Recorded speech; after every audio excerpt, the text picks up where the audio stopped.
There are people out there that have no inner monologue, that have no voice on the inside of their head. Zero. It's empty. It's mute, silent. Aphantasia was something discovered in 2016 by Adam Zeman, a UK scientist. And the idea is that over and over, there's this observation that some people don't seem to have mental images on the inside of their head. They close their eyes and nothing pops up. There's no visual image. There's no mental image. And this doesn't seem like it's that big a deal, maybe. It's like, oh, okay, it's kind of like, oh, is that just like color blindness? Is that just, who really cares? But so let me just give a personal example. This is, I guess, where I wanted to, maybe it should be in the self-help section, actually. Let's put it there. I was dating a woman. We had an argument about FaceTime, and I hate FaceTime. We were not in the same room, remote communication on my phone, on this little laptop. I hate the FaceTime communication with a tiny little picture of myself in the bottom. I find it awkward and weird, and they're mirrored. And she kept saying, like, can we FaceTime? And I kept asking, can we please, I implored, can we please just talk on the phone? And clues here, which we should have unpacked these earlier. She used to keep on her laptop a folder of with my name on it, with just pictures of my face.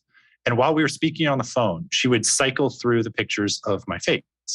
And I thought this, at first, I was like, okay, that's maybe endearing. Maybe that's a little weird, but I didn't want to pass judgment. It's like a little creepy at first. That was honestly my interpretation. So we eventually ended up having this kind of spat about whether or not we would FaceTime, me saying I hate it, she saying I would really love to do it. We discovered halfway through our relationship, we discovered she has aphantasia. So she has zero images. She didn't know this until reading it on the internet, like some article came out about it. And she was like, oh, wait a second. Wait, can you close your eyes? We're in our 30s. We are adults in our 30s, successfully operating in the world, both of us. And we had entirely different inner pictures. She had none, and I have an extraordinarily rich visual imagination. So when I was sitting on the phone, I could imagine us going for a walk. I would sit and play in our memories and our nostalgia and revel in everything that we had ever done. And to me, that was richer than anything FaceTime could offer. Whereas she thought and had interpreted my disinterest as I didn't want to see her. And she said, when you're not in the room, I have no idea what you look like.